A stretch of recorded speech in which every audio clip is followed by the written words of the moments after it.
নমস্কার বন্ধুরা, আমি রাখি চলে এসেছি আপনাদের সামনে নতুন একটা ভিডিও নিয়ে। অবশ্য এই ভিডিওর কিছু ক্লিপ আপনারা দেখেইছেন, শর্টস করে পোস্ট করেছিলাম। তো সেটাই ভাবলাম পুরো ভিডিওটা একটা সুন্দর করে বড় করে পোস্ট করি, তো সেই জন্য আজকে ভিডিওটা করা। এখন আমি চলে এসেছি পার্লারে, সামনে পুজো আসছে, তো চুলের একটু যত্ন না নিলে হয়, সেই ভেবেই চলে এসেছি পার্লারে। তো পার্লারে চুলে একটু ন্যানোপ্লাস্টিয়া করলাম, তারপরে দিদিভাইরা এসেছিলো CC2-তে, ওরা কিছু বাজার টাজার করলো, তো আমি পার্লার থেকে সরাসরি চলে আসলাম CC2-তে। আর এখানে এখন হচ্ছে চাট ফেস্টিভ্যাল, তো বিভিন্ন ধরনের চাট, মানে দই বড়া থেকে শুরু করে ফুচকা টুচকা সমস্ত কিছু বসেছে, তো সেটারই খাওয়া দাওয়া চলছে। তো আমরা কলকাতায় এসেছি একটা বিশেষ উপলক্ষে, জায়ের ছেলে জন্মদিন, ও এখন 10 বছর পার করে 11তে পড়লো, তো সেই উপলক্ষে ছোট্ট একটা বার্থডে সেলিব্রেশন হবে আগামীকাল। তো তারই প্রস্তুতি চলছে। এখানে রিটার্ন গিফটগুলো সব প্যাক করা, আগে থেকেই প্যাক করা হয়ে গেছিলো। এবার কোনগুলো তাকে দিতে হবে সেই অনুযায়ী সমস্ত কিছু নিচে যে কমিউনিটি হলে অনুষ্ঠানটা হবে, তো সেইখানে নিয়ে যাওয়া হচ্ছে। এদিকে মা তার আদরের নাতিকে তার জন্মদিনের উপহার দিচ্ছে। ছেলে তো কিছুতেই নেবে না, মা কোনো গিফট কানেনি, একটা অ্যামাউন্ট দিয়ে দিল। তো জায়ের ছেলে জন্মদিনের মানে ছোটো করেই পার্টি হচ্ছে, তো সেটা হচ্ছে নিচে কমিউনিটি হলে, বেশ কয়েকজন আছে। এবার কী হয়, উপরে ঘরে অনেক লোকজন হয়ে গেলে তখন অসুবিধার জন্য নিচে কমিউনিটি হল ভাড়া করে পার্কটা করা হচ্ছে।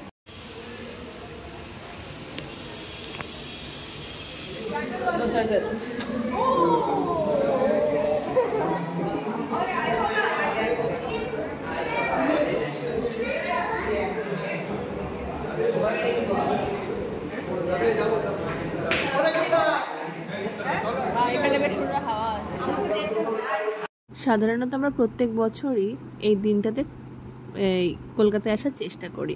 অবশ্য আগের বছর দিদিভাইরা আমাদের ওখানে গিয়েছিল, প্রথমবার গিগুর জন্মদিনটা হয়েছিল গ্রামের বাড়িতে। সেই ভিডিওটা আপনাদেরকে পোস্ট করেছিলাম, মানে রিসেন্টলি পোস্ট করেছিলাম আগের বারের ভিডিওটা, আপনারা হয়তো দেখেওছেন। তো আজকে আমি এই কলাক্ষেত্র শাড়িটা পরেছি, বহুদিন বাদে শাড়িটা পরলাম। শাড়িটা নেওয়ার পরে না খুব একটা পরতে ইচ্ছা করতো না, এখন বেশ পরতে ভালোই লাগছে।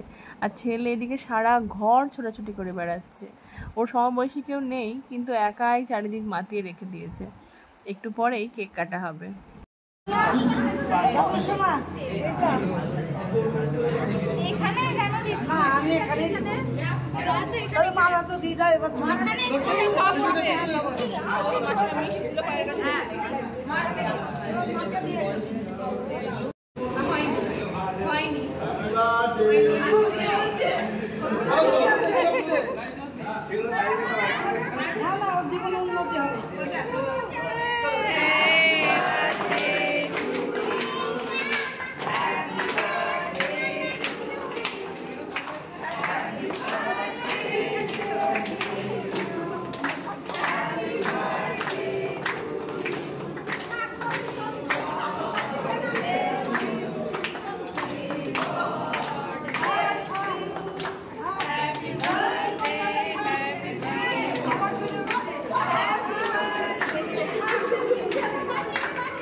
এই যে কেক কাটার পরে এখন সমস্ত সবাইকে দেওয়া হবে, তো সেই জন্য এখানে সব সাজানো গোছানো চলছে।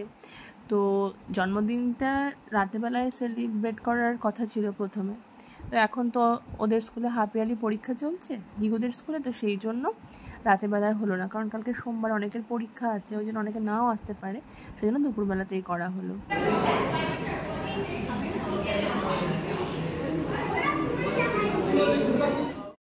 তো এই যে আজকের মেনু, তো দাদাদের সমস্ত অনুষ্ঠানেই একজন আছে, ওনাকে সমস্ত কিছু কন্ট্রাক্ট দিয়ে দেয়, তো সেই ফুড কন্ট্রাক্ট নিয়েছিল আর আজকে এই সমস্ত কিছু দিয়ে গেছে। ভীষণ ভালো রান্নাও করেন উনি, এর আগেও গিগুর জন্মদিনে যতবার সমস্ত কিছু রান্না দিয়েছিলেন বেশ সুন্দর হয়েছিল, আর আজকেটা তো খেয়ে আপনাদেরকে বলবো কেমন হয়েছে। আর এই যে সব থেকে বড় মানুষটা সবার আগে খাচ্ছে, ওকে না খাইয়ে তো খেতে বসাই যাবে না, কারণ একসাথে খেতে বসলে ওকে খাওয়াতে গিয়ে আমি কোনো খাবারের টেস্টই পাবো না, এত সময় নেই ও খেতে, তো জন্য ওকে আগে খাইয়ে নিচ্ছি। আর একটা মানে বিশাল ব্লান্ডার হয়ে যাচ্ছিল এক্ষুনি। সবাই তো গল্পে খেলাতে, বাচ্চাগুলো খেলাতে, বড়রা গল্পে মেতে আছে। এবার অনেকের খাওয়া হয়ে গেছে, মানে গিগুর বন্ধুরা সব প্রথমেই খেতে বসে গেছিলো, বন্ধু আবার একসঙ্গে কমপ্লেক্সে যারা খেলা করে ওর থেকে বয়সে বড়ও আছে। এবার খাওয়া দাওয়ার পরে ওরা কিছুক্ষণ দাঁড়িয়েও ছিল। এবার আমাদের না রিটার্ন গিফটগুলো দিতে খেয়ালই নেই, ওরা চলে যাওয়ার পরে আমাদের মনে পড়ছে যে একজনকেও রিটার্ন গিফট দেওয়া হয়নি। আবার যারা যারা বাইরেই ছিল, রুমের বাইরে, সবাইকে ডেকে রিটার্ন গিফটগুলো দেওয়া হলো। আর সব শেষে সবার খাওয়া হয়ে গেছে, এখন বাড়ির কয়েকজন আমরা বাকি আছি, খেতে বসে গেছি।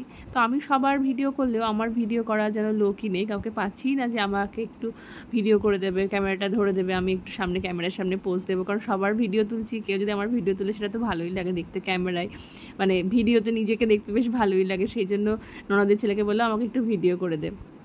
আর সব শেষে চলে এসছে খাবার, আর আমার সব থেকে প্রিয় হচ্ছে বিরিয়ানি, আমার যে এত ভাল লাগে। তো ভিডিওটা তো কয়েকদিন আগেকার ভিডিও, এখন এডিট করে পোস্ট করছি। এখন যখন ভিডিওটা আমি এডিট করছি, এই বিরিয়ানিটা দেখে মনে হচ্ছে এখন যদি আমি আমার মুখের সামনে পেতাম, দেখেই লোভ চলে আসছে। আর এই যে পোজ মাস্টার এখানে পোজ দিচ্ছে, আর আমাদের একজন বাঁধা ধরা ফটোগ্রাফার তো আছেই, আমার হাজব্যান্ড, আমার ছবি, ছেলের ছবি, ও ক্যামেরার পিছনে থাকতে ভালোবাসে। তো চুলটা ন্যানোপ্লাস্টিয়া করে এসেছি, তো আজকে আর একবার যাচ্ছি স্যালনে, ওরা একটু হেয়ারটা ওয়াশ করে দেবে, একটা স্পা করে দেবে, সেই জন্য যাচ্ছি। তো এখান থেকে কাছেই স্যালনটা, একদিক দিয়ে সুবিধা, পায়ে হাঁটা পথ। আমরা তিনজনেই যাচ্ছি, কারণ ছেলে যাবো করে বায়না করলো। আর আমরা কালকে সকালে এখান থেকে চলে যাব, তো কালকে সকালে তো স্যালনে যাওয়ার টাইম হবে না, তো সেই জন্য এখনই যাচ্ছি। তো এই ছিল আজকের ভিডিও। কেমন লাগলো ভিডিওটা কমেন্ট করে অবশ্যই জানাবেন, ভালো লাগলে একটা লাইক করে দেবেন। টাটা।